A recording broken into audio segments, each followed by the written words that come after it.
Huge episode today. Oh, Aiden. Massive, huge, absolutely the insane. Crazy. It's too big to even describe. I want to hype this episode up, but I'm so fucking tired that I'm just it's great. Right, it's good. Right with you there, Aiden. This is my second coffee in about 30 minutes, but that's okay. We're still here. We're alive. We're breathing. We're reviewing 2 episodes today. It's always the longer episodes when it's 2 parts, Aiden. I'm sure you're excited for that. Bang, bang, bang. Gang, gang, gang. Gang, gang, king. Yeah, we got 2 amazing episodes to talk about today. That's the Season 3 2-parter, Human Nature, and the Family of Blood. Written by Paul Cornell and directed by Charles Palmer. I don't know, Connor, shall we get into it? I feel like we'll have a lot to discuss with this episode. We usually sort of pander around at the start and just have a chit-chat and shit, but there's a lot to talk about, you know? I know triad to talk about today, and we can hop right into the episode. Yeah. Okay, let's just be a little bit formal. Mm-hmm. Have you had a good day today, Connor? Yeah, it's been okay, thank you. I'm looking forward to the remainder of the week. It's going to be a little more chilled. Mm-hmm. And I've been meaning to film for the last couple of days and just haven't had time. So I can't do it tomorrow either, but I'm going to do it Thursday. I feel like I'll be feeling a bit better about things once I get that done. I mean to say, I watched your vlog like a couple of fucking weeks back, wherever it came out. Oh, yeah. To say I really liked it. I'm glad. I forgot to say it the other day, I think. Probably. Cheers. But it's good to see you uploading again. You're like the only person I know who uploads really, so it's nice to see someone else doing it as well. Yeah, but you too. Yeah, I think it'll be good to get back on that grind as well once I get big grinds. It's okay. It's only been like a week or something, but you know, I like to upload, so yeah, keep them coming, baby boy. I know it's been a while for you, so just wanted to say that I'm proud of you. You too, champ. No worries, babe. Wow, what a cute start. What a cute Thank you. start to Was your day okay? My day was fine. I'm just had dinner and then I just felt a massive bit of tiredness and was like, okay. I feel that. Gotta hype myself up for the podcast. Woo! I feel that. It's all good, man. We're gonna kill it. Let's fucking go! Let's get it! Let's get it! Hype! Human nature, family of blood. 50% podcast. Woo! Let's go! Into the intro. A 1, a 2, a 1, 2, 3, 4. 50% podcast. Oh, that was crazy. We're back, baby. Wow. Here we are. I think that used more energy than it was worth. Than it needed, yeah, I feel that. Anyway, so Human Nature and the Family of Blood is the 8th and 9th episodes of the 3rd series of the revived British science fiction television series Doctor Who, which was originally broadcast on BBC One on the 26th of May 2007. It is the first episode of a 2-part story written by Paul Cornell, adapted from its 1995 Doctor Who novel Human Nature. Its second part, The Family of Blood, aired on the 2nd of June. Sorry, I fucked that up. I tried to improvise that paragraph to make it seem like I was reading a synopsis of both the episodes, but I've butchered that. I'm reading just the synopsis for Human Nature. That's okay. Along with The Family of Blood, it was nominated for the Hugo Award for Best Dramatic Presentation Short Form in 2008. In the episode, the alien time traveler of the 10th Doctor, David Tennant, hides from his pursuers, the Family of Blood, in 1913 England. He transforms himself into a human and implants the false persona of a schoolteacher called John Smith to avoid detection until the family's life runs out. Mm-hmm. Wah. Okay. You look so dead. I'm not. I'm alive. I'm still standing, Aiden. Oh, mate, I'm still standing.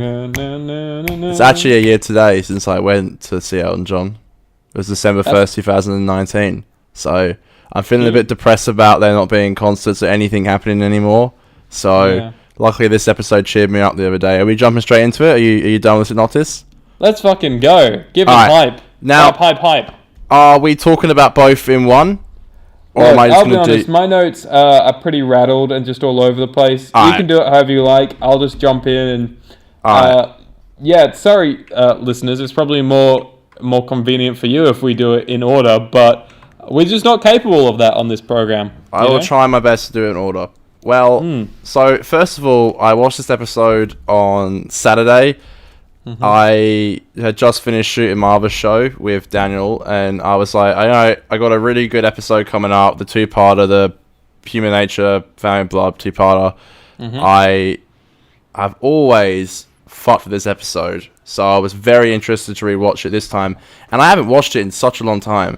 I don't know why, because I had such a blast with this. It's such an original episode. I think this is another one of those episodes where it's probably, apart from Blink, I think this is my most watched, one of my most watched episodes with like my mum and my sister. Okay. When there were school holidays, we would all sit down and watch. I had the volume. This was volume 3 of season 3, and it had Human Nature, Family of Blood, and Blink on it. And those are up there with our most watched episodes as like a family. Crazy. And we would just watch the whole disc, which had the 3 episodes on it. So probably my most watched volume of any of the seasons that came out. It's always been a favourite of my family's. Like I remember saying to Mum, like, I'm sitting down and watch the Family of Blood, Human Nature, and she would know exactly what I'm talking about. The Scarecrow episode, I always call it, because she's not very good with names. So what I would say first about this episode, which stood out the most, especially the second part for me, it's so original. It's so good, so unique. It's so unique. It's so original. It stands on its own 2 feet. I had such a blast of it, and that's why I wanted to share it with someone. I had such a good time watching it with Dan. We chucked it on. We watched the first episode and watched the second one after that. I think it has such a cool opening. It's straight into it. They just run into TARDIS, boom, straight into it. The Doctor's a human. Martha's a maid. We just straight into it, and just seeing the Doctor saying that he's completely human. I remember when I heard that first as a young lad, that sent me flying. I love the setting. It's really cool that it's set just before the war. It's a year before the war, which I thought was really cool. Yeah. It's I like how it starts, and then you have quite a few questions, and then I think it's like 20 minutes in. I actually checked when I was watching the episode because I was like, I wanted to bring it up on the show, but it's like 20 minutes in where we get to see Martha go back to TARDIS, and we get to see the Doctor's obviously pre-recorded message. Oh, that was so good. Yeah, that whole scene. You know, because there's quite a few things where if you hadn't seen it before, you'd be like, well, hang on a minute, why is this like that, and why is it like that, and how does Martha know she's only going to be here for 3 months or something like that? And then he explains, you hear, it says the family is going to die in 3 months. By the way, such a unique and cool villain, and very, very disturbing, the way it takes all the people in the village. It takes the 4 people who I thought were all really good actors and all really good characters. We were playing really cool villains after the Doctor. The idea of keeping his identity in the Watch was sick. I love little Timothy, who I actually recently watched him in Queen's Gambit. The actor who plays Timothy, he was in Queen's Gambit, which is a really good TV show, which was on Netflix recently. Awesome. I've always loved Timothy. I always thought Timothy was so cool. I was like, oh, why can't I go to a boys' school and find a alien's watch? That's actually how I felt when I was a kid. How cool is Timothy's cameo in The Force Awakens? Really? Oh yeah. He is, isn't he? He's in like 3 minutes. He's like, we got a. What is it? It's like we've got a ship leaving in Bay 12. Yeah. Like, here you go. There he is. I love that. One of my favorite things in the episode is when like you hear the Watch talking to him, and he opens up the Watch, and it has like, you get to see the aliens, you get to see like the wrath of the Time Lord. You even get to see Martha run past in one shot, and it cuts to like the future, and she's like running like normal clothes in like a street. Stuff like this just makes it a not lazy episode. Yeah. I think what makes this episode stand out as well, and it's even apparent because like in David's last episode, in one of his last scenes, he goes to see the daughter who had found the diary and had written a book about it, and he goes to see her and says, was she happy in the end? The reason why I think this episode stands out so much, and the reason why they put that in End-of-Time Part 2, not only because it was a fanfare episode, but also this is the first time the Doctor, since Rose, and since then has fallen in love with a human. And I think that's huge and massive. I don't know though, because I think you've really got to try and separate the Doctor from John Smith, because they're two completely different people. I wouldn't say the Doctor fell in love with the human. Well, yeah, that's the thing. I do think that's where it gets a bit confusing. I personally, from what I took away from it, I think that part of him did, and I think part of the Doctor was still in him. Okay. Otherwise, I don't see why he would have visited her. Well, at the end of part 2. For me, but I think he visited her because he fucked her over. Classic men. Yeah. Well, he fucked up. He mentally fucked her up a lot. He did, yes. Because at the end of the episode, she stands up to him. She's like, get the hell out. And after everything, after Adelaide's suicide and all that, I think it makes sense that he's trying to make peace with a few things that he's kind of fucked up. He actually did visit everyone when he was regenerating, but you only find that out later on in a Sarah Jane episode. Matt's Doctor mentions that he actually visited every companion. Yeah, when he was dying, which is a bit whack. Again, I like all the cast who play in the family. I think the Scarecrows are cool. They're a bit silly, but they're cool. I like how they laugh when the rest of the family laugh, and they just wiggle their shoulders. The Scarecrows are having a good laugh, which I thought was funny. I think, again, even the whole dance scene and the ending where we get to see Daughter of Mine at the dance, and she's eavesdropping in. The score is beautiful. The whole absolutely episode, amazing. It's so beautifully scored. Ends on a hell of a cliffhanger, and I love the way the episode begins as well. The whole taking arms scene with all the kids is insanely emotional, especially how this kind of shit happened, and especially since there was a war that happened the year after, and all those people went to war. Most of them died, and so many of them were so young. Yeah. The scene where they're shooting all the Scarecrows and you just get to hear the choir singing in the background. Holy smokes. This is top tier. This shit is top tier. Shit, Absolutely love it. Absolutely love it. And it packs the emotion when John Smith has to come to terms with having to die, basically. There's a lot of emotion. I really felt all of it. I do love how they went to the house of Daughter of Mine, because they knew that she would have just killed her parents, which I thought was a really cool dark thing. It had quite a lot of dark tones in it, which I liked as well. And then, of course, in the last scene, we get to see the Doctor going on the ship, and he is actually already changed, but they don't know that, and he's falling over and pressing buttons. And it's David is so good, the instant snap between him pretending to be John Smith and then being the Doctor. That's why I think he did have feelings for her, because he could instantly just snap between them both. Alright, I know we probably disagree about that. I think that part of the Doctor was inside him. We can agree to disagree, that's fine, that everyone's opinions matter. But but then again, that scene, like you said, where she just says get the fuck out of the end, I thought that was appropriate. And the final scene, that's the best quote of the episode. Get the fuck out. Get the fuck out. The first F word in Doctor Who history, which is really cool. Except for the behind the scenes of Tom Baker. The last scenes with little Timothy was really impactful. The score, the scenes, the Doctor giving him the watch, letting him keep it, and you're going to see the war scenes, which I thought were actually really well done. All the war scenes look really cool. Dude, for just the last minute of an episode, for them to go all out and make it look amazing was just insane. It looked really good. And then just the emotion at the end with Dr. Forever, where we get to see the Remembrance Day, and you get to see Timothy as an old man. Forgot about that. Bro, I had tears in my eyes. The score, the beautifulness of the episode, just the emotion it packed. So good. I honestly fucked with it. But the thing I loved most about this episode was, before I move on to you, Aiden, the thing I loved the most was what they did with Martha. I thought this was such a great episode for her character. It's exactly what she needed. It's the best she's been written so far. It's the best Freema has been. Yeah. I finally got to see Martha be the character that I want her to be. Like we said before, she is bogged down a little bit by the whole Doctor Romance thing, which again we said in the last episode we recorded. That is, to me, the weakest part of the episode. It's the weakest part of her character to me. But I love that she got an episode that really just she felt like the Doctor almost in the episode because the Doctor wasn't there. Yeah. And yeah, all I can say is just how much the episode just stands on its own 2 feet and how unique it really is. But throwing the ball to you, Aiden, it's now in your court. I'll catch it. Take it away, son. I'll catch it. Oh, boom! Boom. Yeah. Wow. Wowee. What an episode, right? What a story. What a great 2-parter. What a picture. What a picture, you know?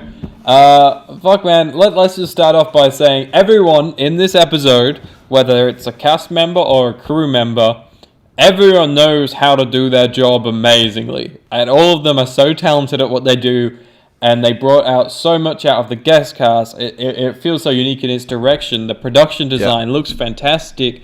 The cinematography is great. There's one department, which I'll get to soon, that I think is the only weak part of the episode. But we'll get there. Okay, yeah. First off, amazing character work. What I love about this episode, and something that makes it so unique, I think, is its pacing and how the first part of the story, there's very little story in it. It's actually so much just like character work with just like a couple of things leading to that cliffhanger at the end. And I really love that. Just a bunch of long scenes, getting to know these characters, introducing you to John Smith, who is a completely new character, who David portrays amazingly. Like, he's 100%. so good. Just 100%. Like some frantic man. Yeah, completely different character. Yeah. And yeah, like you said, the way he switches between them later on is just good shit. I think that unique pacing and tone and stuff, I think is part of what made this episode so fresh. And I adore that a lot. Okay, I'll give a little bit of context to this episode, seeing as you did. I never liked this episode as a kid. Wow. I always thought it was boring, and I specifically remember in year 6, obviously everyone knew that I liked Doctor Who, and then some kid came up to him and was like, Doctor Who was on TV last night, and it was just some scarecrows being shot. And it was just like, he was having a laugh at the episode, you know? And I remember saying, like, yeah, that's a shit episode. It's not one that you should watch to get into the show. Yeah. Right. And here I am now. Loving fucking nutting at everything in this episode. I watched both parts back to back early in the morning. And I was gripping. I didn't check my phone once pretty much at all throughout the entire hour and a half. I think the performances in this episode are the best performances in the revival, which probably means in the entire show so far. Like, they're just incredible. They really, really are. Martha is so great. Like you were saying, I love what they did with the character. It was so needed. It's so great to see her stand on her own 2 feet. And sort of what a clever episode to take away the Doctor from the episode, have her have to figure things out on her own, but also have the Doctor still present in the episode. Yeah. You know what I mean? Like, yeah, it's very clever. It's very smart. Very, very good shit. Man, I have so many notes that literally are just saying the character work was so good and it's complemented so much by the performances. Yeah, the costumes I think are great. I love David's costume, John Smith's costume. I think that was banging. The score, oh my lord, it sensational. So many little themes like dun dun dun dun dun dun dun. Mamma mia. Mamma mia! Crazy. It's smashing. Crazy. And the score at the end and the score of just every bit of this episode is incredible. Fuck. How creepy is that fucking guy, by the way? Like the Jeremy Baines. Is he the guy that plays Son of Mine? Yeah, his character's called Jeremy Baines, yeah. Yeah. Yes.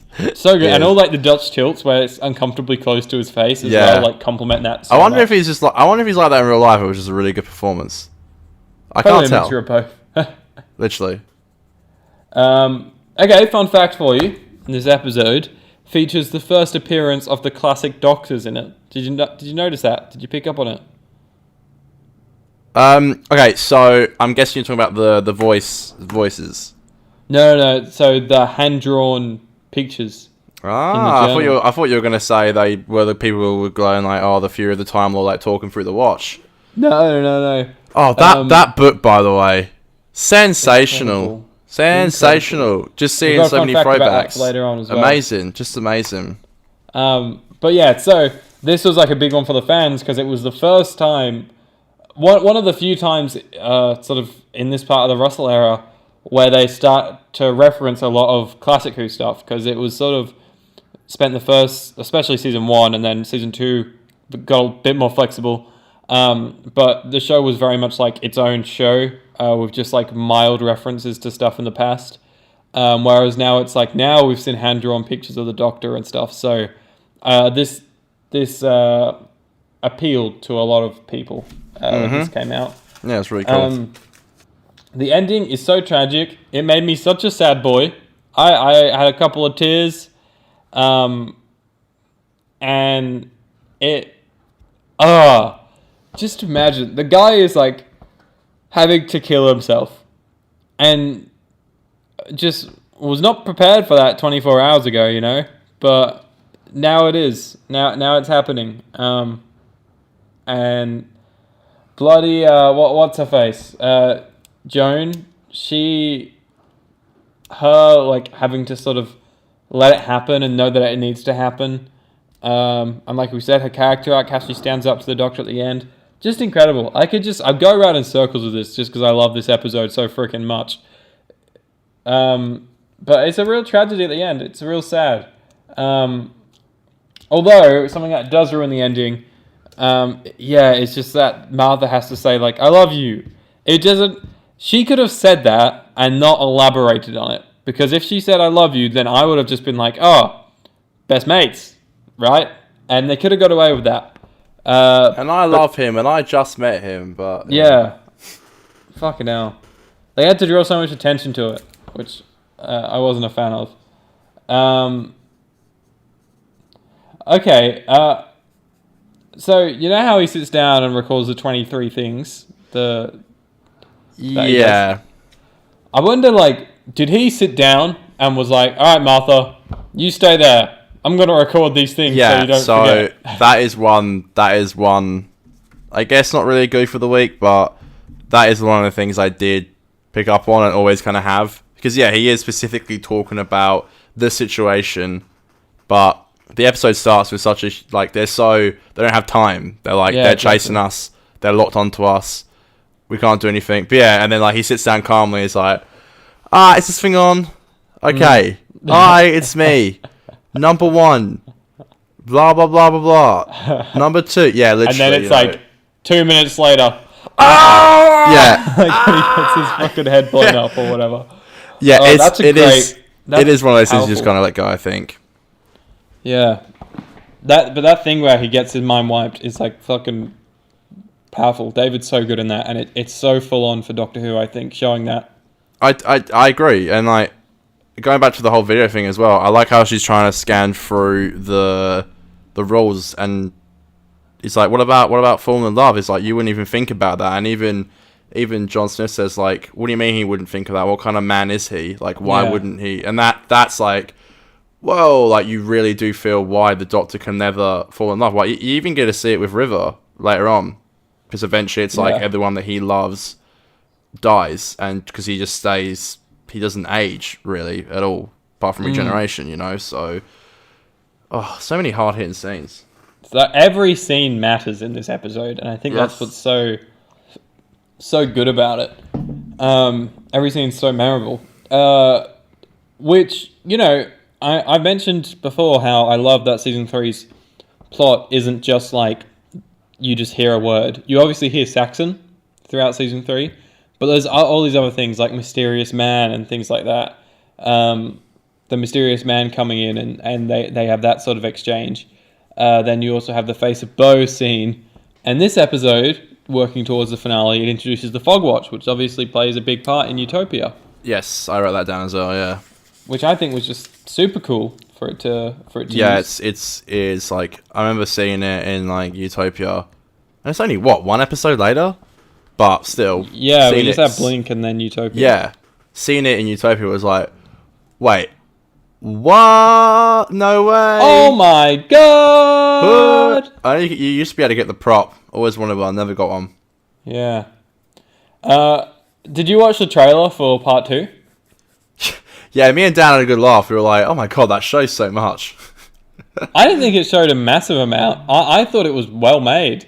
It is well made, but I just think that, like, you know, you get to see all the stuff with, like, the family and, I mean, like, the Doctor's family and stuff.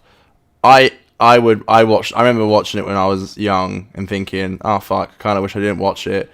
That's just my opinion. Because I seriously watched it and was like, fuck, what a good trailer. There's only like it is really well done. I personally think it gave a little bit too much away, but that's just me.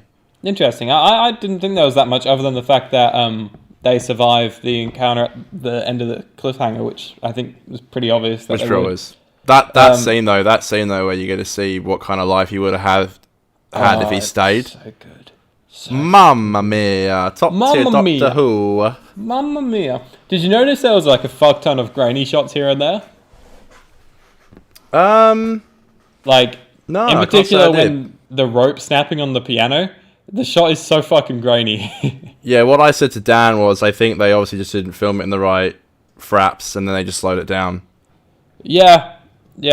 That's normally what happens with maybe Doctor something Who. like that. That's what normally happens with Doctor Who. They just like they didn't use right fraps, and then they just got to slow it down and in the edit and go, looks alright. But yeah, no, I did notice that. Yes. Yeah. But it made me. I loved the. Sorry, there was also a few of them. There was a shot of David in one of the last scenes when they're in the house and it's all emotional, and his shot, because he's in the dark, is quite grainy. So they obviously didn't light the scene that much. So they just boost up the fucking gamma. Yes. But in saying that, I was looking at those shots and was like, fuck, you know what? I would not, for like a fan edit of this episode, where they made the entire episode look like it was like this grainy, shot on film, kind of real vibe. How good would that look for this story, you know? Ow, ow, ow! Whoa, I love it. I thought you would have mentioned already the whole Sydney thing. That's still to come on my list, but that was a very cool cameo. Sydney and That Verity. was such a good... You know, I never noticed that until a couple of years ago. You Snapchatted it and were like, holy fuck! And I was like, damn, that's a good catch. Yeah, my father, Sydney. Sydney. And my mother, Verity. Verity. So good. I bet David was like nutting as he was saying those lines. And even Gallifrey gets mentioned. Yeah. So love many... Gallifrey. So I love that. I don't have much bad shit to say about it. Aiden be like, the Doctor's not in there. Literally says Gallifrey. This guy. But he's having the dreams, that's all. Aiden be like, there's no Doctor. Shut the fuck up. I have very little bad to say about this episode, other than two very small things. One of them's kind of significant, I guess, and then one of them's my goof of the week. So I say. My first bad, which is kind of a small thing, they get away with it. It's kind of a fun scene. It's just a little over the top.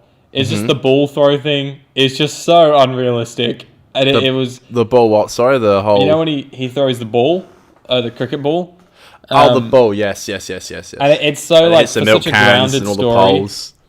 Yeah, it was just so over the top. Like yes, I do happen to agree with you. Yep. And then my second flaw, which I noticed a few times in the episode, and it's a shame because it would take me out of the episode a couple of times, but I'd very quickly get brought back into it. So much so that like I would be instantly invested in the next scene. Is I just don't think the editing was always that great. There's some great cross-cutting and a lot of well-paced scenes, but there's just a few moments where they tend to over-edit. In particular, in the first scene when they first run into the TARDIS, and it's a cool scene, but there's like at one point there's like 3 shots in like 2 seconds, and I was like, oh my god, I'm on fucking LSD, and that happened a couple of times as well in much slower paced scenes. So it was much more noticeable in those slower paced scenes as well, where I was like, why are we cutting so fast? Why are we doing this? But that was like, I think I noticed it like 3 times in the whole episode. So there's a lot still to love about it, and it seriously didn't take it away from anything from me, so much so that I've not even made that alter my score for it. And the last thing I had, like I said, was a little bit of a coup for the week. Kind of move on to Australia's favourite segment. You usually do that after I scream goop of the week. Oh, go on. You're all over the place today. Connor, it's time for Australia's favourite segment. It's Goof of the Week!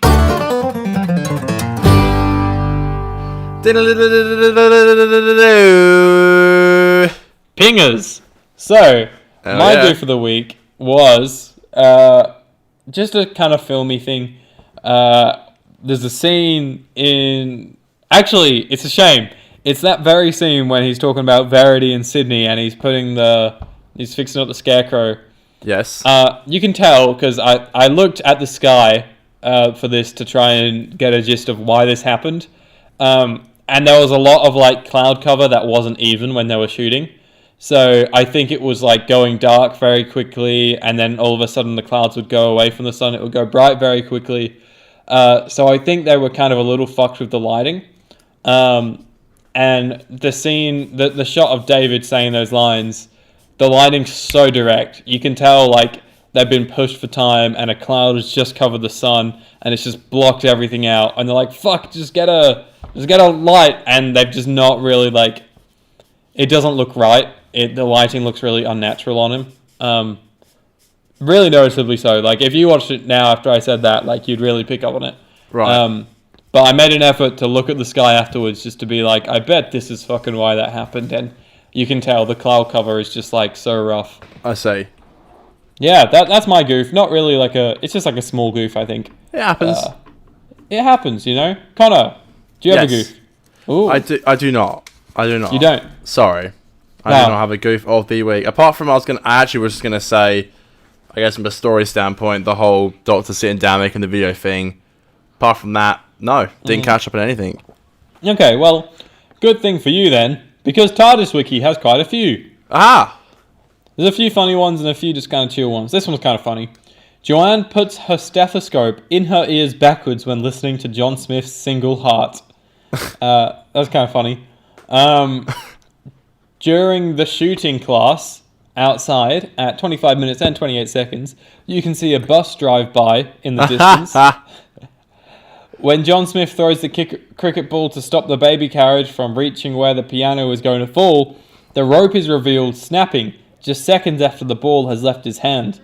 In the wide shot showing the aftermath, the carriage is a good 15 feet from the crashed piano. I see. During the opening scene, while the Doctor is fiddling with the TARDIS's controls, for a split second, footage is used from New Earth, where the console room is noticeably darker in the clip than any of the others before or after it. Perhaps when that shot was used was when I picked up on some over-editing or something. Maybe that was where... Maybe it wasn't over-editing. Maybe it was the shot was jarring. I wonder why they added that, though. Yeah. Interesting.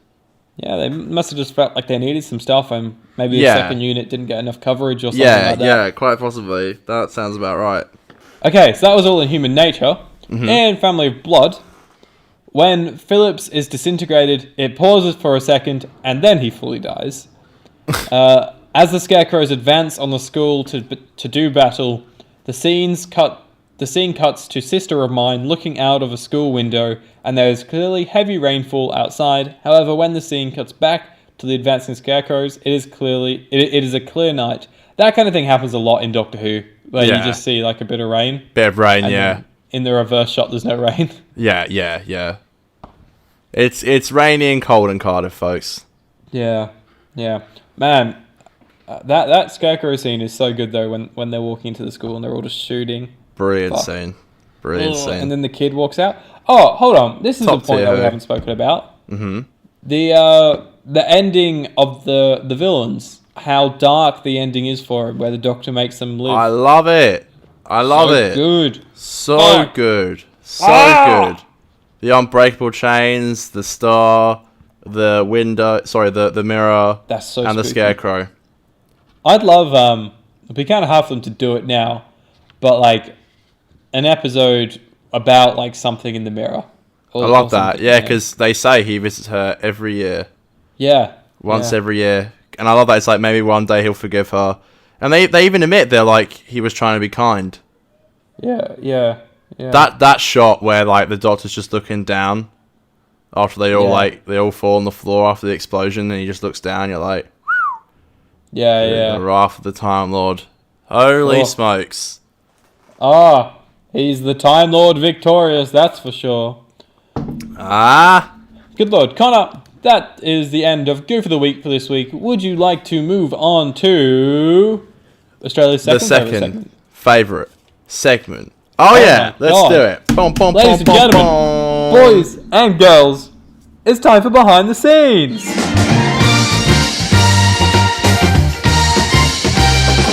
Oh yeah.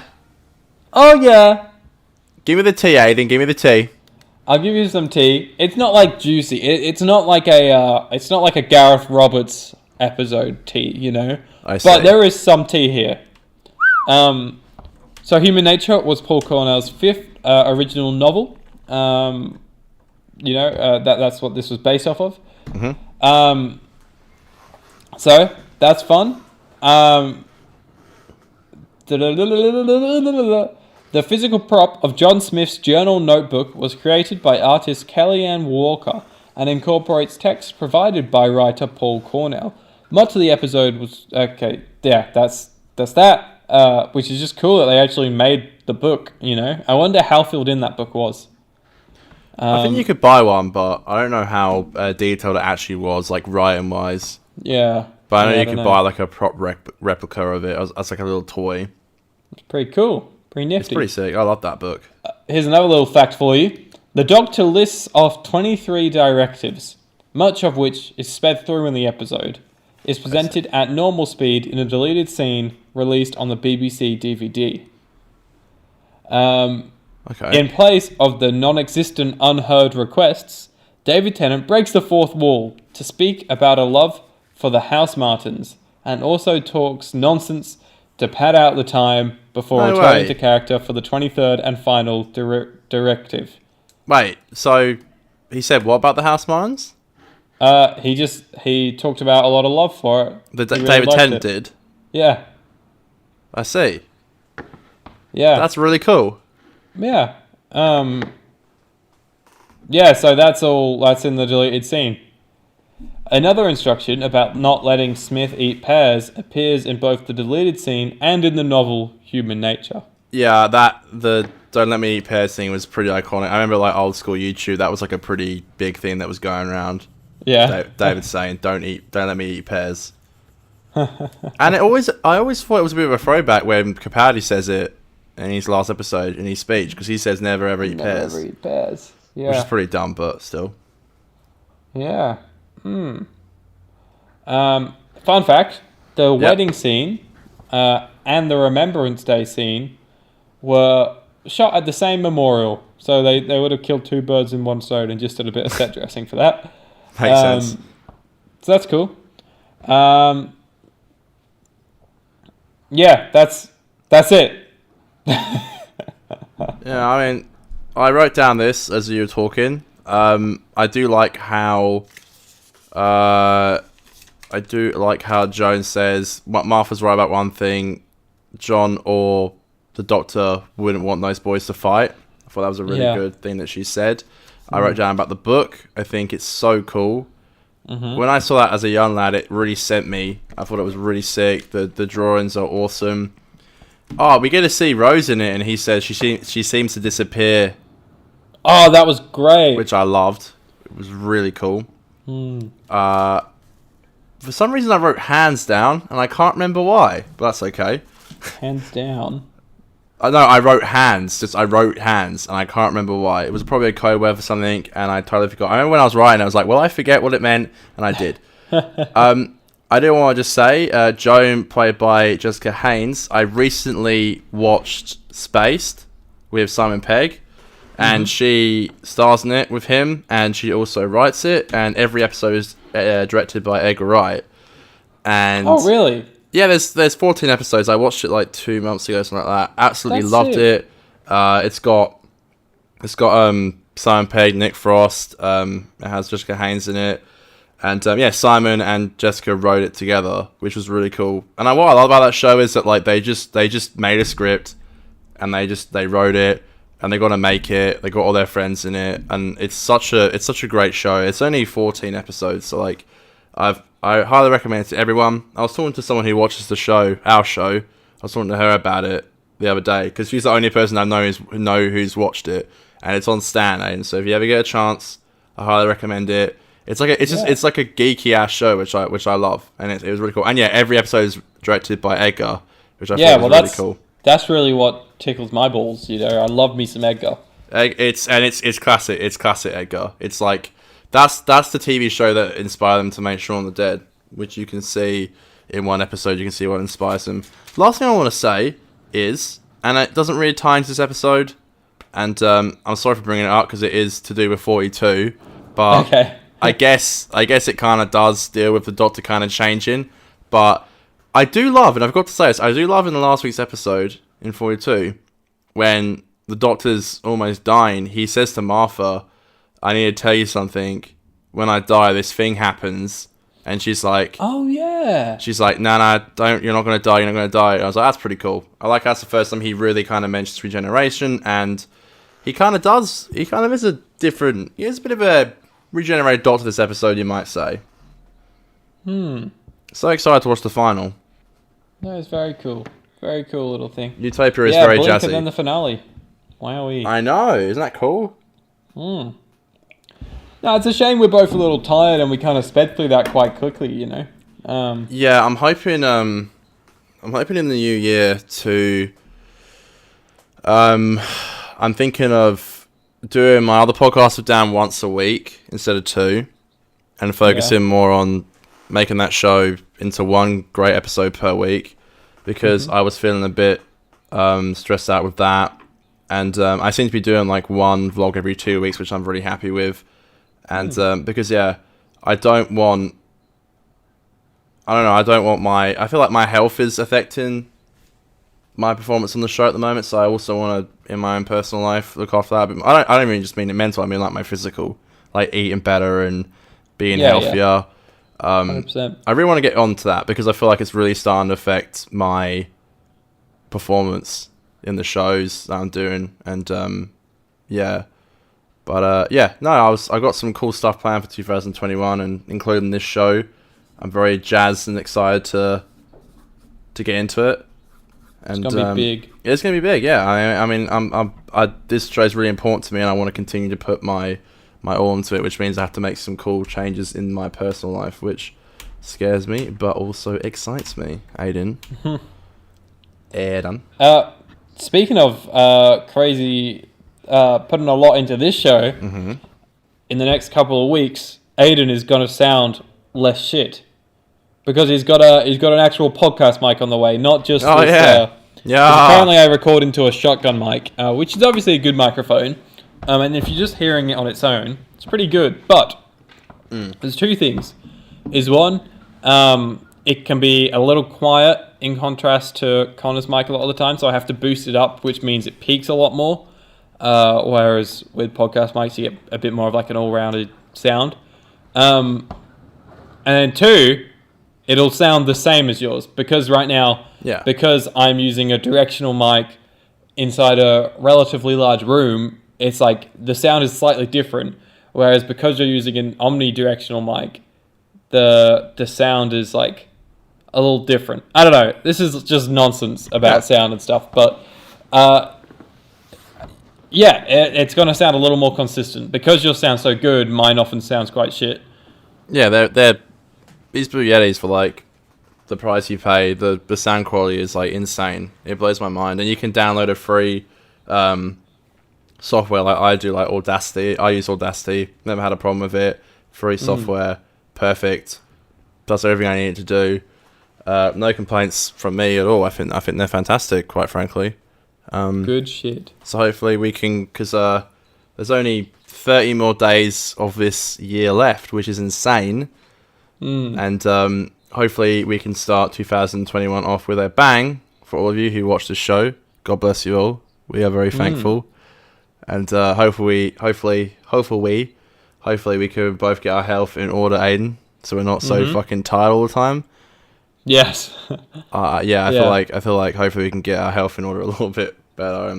Hopefully I don't have to drink 2 coffees before I go on to try and stay awake. Yeah.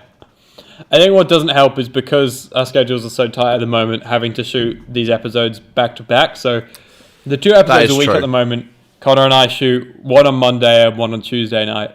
So it's like there's a noticeable difference, I find. The Monday night episodes we record, which come out on Thursdays. We're fresh, man. We're very fresh and we have much more energy, and also we have a bit more catching up to do. We can sort of talk about different things. Yeah. But by Tuesdays, we're a little drowsy, I guess. Yeah. And we don't have as many topical things. You got the Tuesday blues, Aiden, like me. That's right. It's only Tuesday. What? I have a question. I don't know if you can answer or not. Okay. So just tell me to sharp if I can't talk about it. But are you going to upload your final vlog this year or next year? The plan is, I was actually editing it a bit today, but I'm just so... I don't know. I'm just not massively enjoying editing it for some reason. I don't know why. Fair enough. I've been there.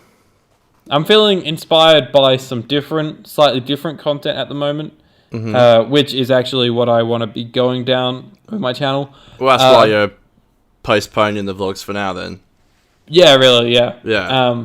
A bit more film related, but not in the way of not in the Peter McKinnon. I don't want to be sat there doing tutorials and stuff. Maybe if there's something cool, I might talk about it, but it's not going to be like that. I kind of want to shake things up, so I talk more about actual movies, video essays that have a bit more of a unique style and a bit more of me, and then just the video essays you watch online that are just pretty stagnant and mundane and shit. I want to almost combine vlogging and video essay making into this weird blend, and we'll experiment with it and we'll see how we go. Yeah, it's all about throwing everything at the wall and seeing what sticks, you know? Yeah. I'm in a similar boat where I changed my style quite a bit. I don't know if anyone's noticed, but I have. Because I wasn't feeling happy with how I was doing it before. My biggest inspiration is a girl called Cass. I think I told you about her. She does she did the model work for Dina in Last of Us 2. Oh yeah. Not the voice acting, but just the model work. Yeah. Her videos are so fun, and I loved her editing style, and I loved her just her enthusiasm. She's such a lovely person. She really is. So I've been really digging her videos, and I was watching her videos. I'm like, that's the kind of stuff I want to make. I just want to have fun with them. I don't want to. Life's so serious. I feel like my life is just so fucking. A lot of shit happens where I'm just God, I have to get this done. I have to do that. I never wanted the vlogging to become a chore, and it started to become that. At the moment, it's not a chore. The only thing I struggle with is I just wish I had more time to focus on it. Yeah, because you just don't in your. But that's not a unique thing for me. Everyone feels that, so it's either do it or don't. But I do want to get to a place in my life and my career where I can just focus on them. But at the moment, it's I feel like I'm juggling 10-kilo weights. It's not easy. It's not easy, and it's I got a lot of stuff to juggle. But hopefully, the plan is to work towards a career where I can put as much time and effort into my art as I can, and I'm sure you're the exact same. So, hopefully we get there in the end. I feel like we're definitely putting in the work, so, I guess, I'm kind of lucky because I, obviously, with, the nature of me doing my degree and stuff, I have put, everything, my number one priority. And, look, I'm trying to word this without it coming off bad, because obviously you're one of your number one priorities is like making content and making the podcasts and all of these like creative things that you do. But obviously you're very committed to your job, your main full-time job, right? And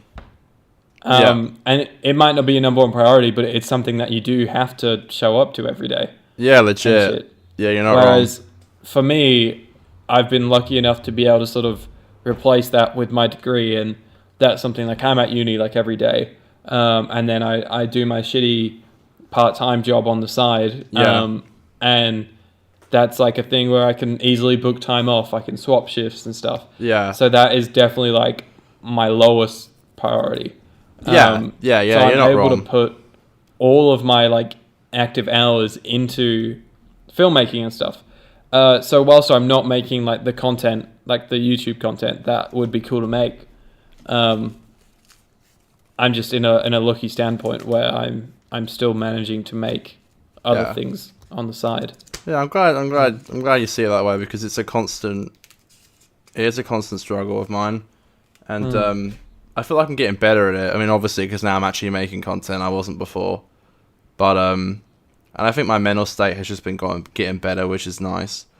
Yeah. And I don't know if that's just due to maturity, or just the fact that I had to tackle a few hurdles in the last couple of years, which I guess kind of just made me stronger. Well, not even guess, like it did make me stronger. So I kind of got used to the idea of what I was going to have to go through when I went back to vlogging and stuff. But the positives have been really good. And like you kind of said in your vlog, when you said like, I don't know really what the future holds, that's kind of the same for me. I don't know either. I don't know if I'm going to be fully qualified in next year. I might be. I don't know if I'll move on. I don't know if I'm just going to get a side job and work on my art, if I'm going to do something else. I don't know. I'm like you. And that is exciting, but I'm pretty scared about that, to be honest. But, you know, it's exciting, but I just want wherever I'm going to be a place where I'm happy. And all I can think about really is that if I did leave where I'm at right now, I would have a lot of time just to focus a lot more on doing it. If it helps, I'll give you this bit of wisdom that I got. There's a guy that I'm good friends with. I collaborate with him a lot at uni. He's an audio student. Is that who you were with yesterday? No. Where was I yesterday? Oh no, you were doing colour grading, weren't you? Oh yeah, I was colour grading yesterday. Oh, okay. My bad. Yeah, there's an audio student. He's actually not involved in my major project, but I've worked with him in the past, and I just chat to him quite a lot. He's a good bloke.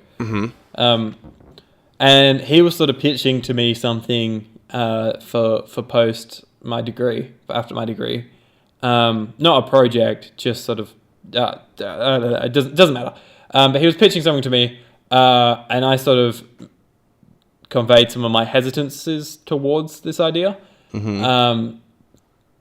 And then he said to me, this guy, he's in his early 30s. He's lived a job. He used to work for like Cirque du Soleil, in terms of like he used to build the sets and the tents for that. Fair enough. He used to live over east, and he was a set constructor person. He would build the sets for films. So he's had like a long career of these sort of things, and now is sort of finally doing what he wants to do, which is audio and audio engineering and shit like that. And he was just saying like he sort of made all these decisions, and now he's at a point where he really doesn't know where he's going to be going with things. He knows where he wants to be and sort of what he wants his end product to be. He doesn't know how he's going to get there. But all that matters to him is that every decision he makes is leading him towards that goal. Whether it's something weird and it could completely fuck up, but at that moment in time, it's still one step closer to him getting towards that goal. That's right, yeah. And yeah, I just think that's like pretty applicable to you and me. Like, yeah, I found it personally relatable, and I just hearing you saying what you're saying, I could see it being really relatable to you as well. Yeah, I totally agree. You know, that's why I like doing the show, and even from like a standpoint where like obviously we have a lot of fun and it's great to do. You know, I am really glad I'm creating. I am glad I'm talking to a mic. I'm glad I'm collaborating with you, who's like another creator. I'm glad I really get this time with you as well. But again, it's more the idea that I get to go to bed tonight being like, okay, I didn't film a vlog today, but I did shoot the podcast. I know tomorrow I'll be shooting the podcast, and same with the weekend. And I know I'll finish the vlog by the end of this week, or at least the filming of the vlog. And it's like, before I would be going to bed thinking I haven't done that, and it's kind of similar thing where it's like, at least you're putting something towards the pathway you want to go to. It's like every single time we film, every time we put something out, it's towards the path that we want to go to. And I totally get that as well. And I think that gives me sanity, and I think it's also helped my mental state as well. I truly believe. I said in therapy for months after not uploading, I said to her, I said, I guarantee you the minute I start uploading vlogs again, I'll feel happier. And I did. I just felt like it was like a piece that was missing for me, but I couldn't rush that, because the last thing I wanted to do again was to come back and not be ready. So as scared as I was to come back, I had to be ready for it. And my mental state's just improved so much. I mean, I've got my ways to go, and I need to be healthier in my physical side, because I've been eating. So, I need to lose that. I need to lose a bit of that weight. But that's just a mental thing I have to get through, and it's a thing I have to get through, and I can do it. Everyone's so much stronger than I think, and I've realised over the last couple of months that I'm strong. I've come through a lot, and we're heading up now, and it's gonna work. We have so much self-belief in ourselves, and also we're good, talented lads. Like, I know our audience isn't huge at the moment, but the people that do watch us really love our content, and that's a great sign, and that's a great thing to latch onto. And I believe in the content. That's all I ever say to people. And they're like, well, what if it doesn't work? I'm like, I just believe in the content. And you know what? Yeah. You know what? I don't care if it doesn't work. I'll still do it. We still do it now. If I have to work something else, if I have to work somewhere else, I'll still do it. So that's just the only other option, is I do it as a full-time job, or I just do it. I'll always do it. So it's like, when people say, what if it doesn't work out? Well, it always will work out, because I'll always do it. But I hate that self-doubt. That's people's first thing they say is, well, what if it doesn't work out? It's like, well, what if it does? Like, come on. Yeah. There's self-doubt. I don't need to hear it, because, you give yourself enough of that. I feel like as a human being, you give yourself enough self-doubt. You don't need to hear it from other people. Like, everything they're saying, you already know the risk. You already know it might not work. You already know that. I don't know why people have the need to keep telling us it, but either way, that was a good rant into the abyss, Aiden. Yeah, no, I totally agree. Thank you. Yeah, what a I think like a nice conversation. It's been I think it's been a while since we've had like real talk on this program. But also, it's just great to do that every now and then. Yeah, I also feel like the last couple of times of filming, I've been like, gotta go, see ya, and like, I'm really sorry, but I felt bad, because I was like, I've really got to start acknowledging Aiden as a human being a bit more, because I keep saying like, gotta go, bye, because I just had so much shit to do. But that's why today I wanted to, I never got to say I watched the vlog you put out. I didn't get to say this and that, so I wanted to make sure I made an effort to say it, and that I'm proud of you, obviously, and all that shit. So, me too, man. Thank you, mate. Cheers, and God bless. I love doing the show with you. So, thank you so much for doing it with me.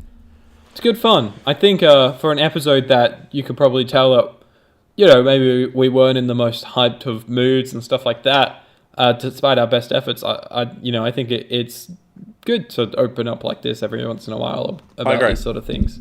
The 50% part this week was our health. Yeah. And our well-being.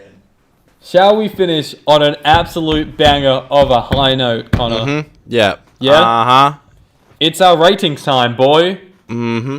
Okay, Wow. I thought long and hard about this, but I think it's the first time I've given this rating since Get on the Fireplace. I might be wrong, but I'm going to give it a 9.5. I had so much fun with it. I think it's such a great episode. It just stands on its own 2 feet. You're right, cast was great.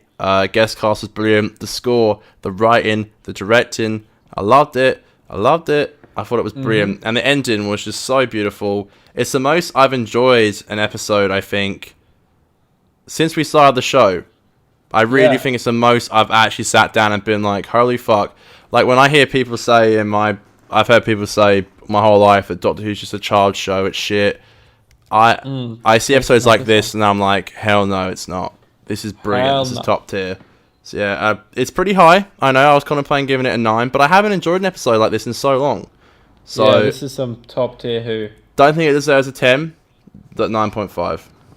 Yeah, wow. 9.5, just going off of your previous scores, last episode you gave a 9.5 to was, in fact, The Runaway Bride. Oh, yeah, shit. And Girl in the Fireplace, you only gave a 9. I see. Look at me getting it wrong, folks. Yeah. For me, I agree with those ratings. You know me, I'm quite tough on the show. You are? And like I said, there's a couple of things like the editing and things like that I wasn't a huge fan of. However, my God, I've never been so gripped to the screen of rewatching an episode of this 2007 program. I loved every fucking character, every performance, the direction, the sound, the themes, the script was just top notch. Connor Hannum, for the very first time, and for possibly the only time, I'm gonna give this a fucking 10 out of 10. Oh my God. I can't believe I'm saying this. Oh my God.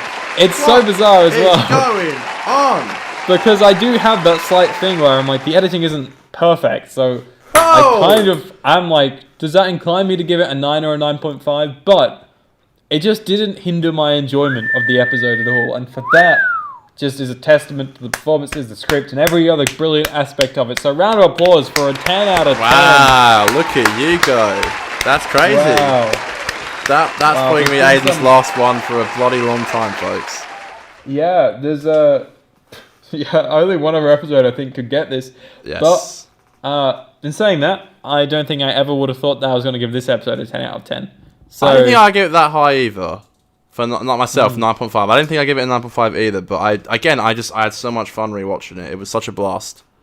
Such a blast, and it's got all the things.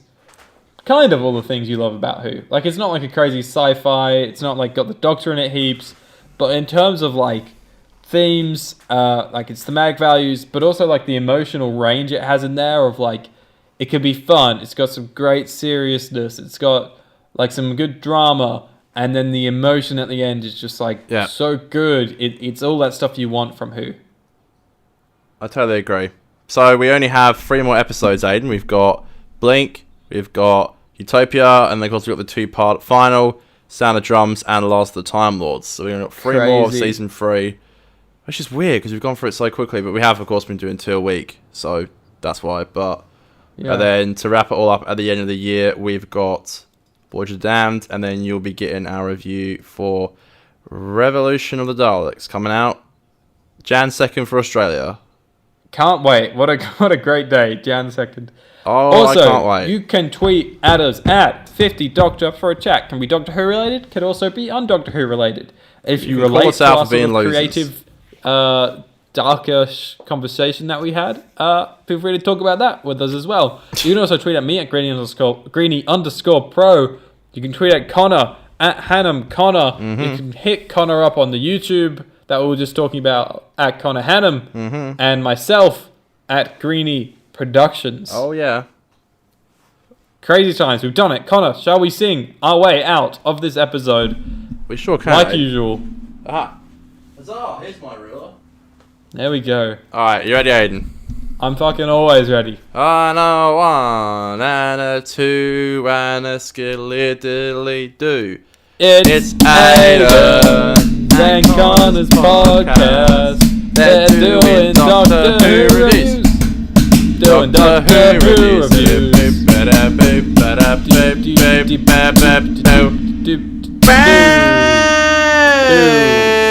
What a weird episode. I didn't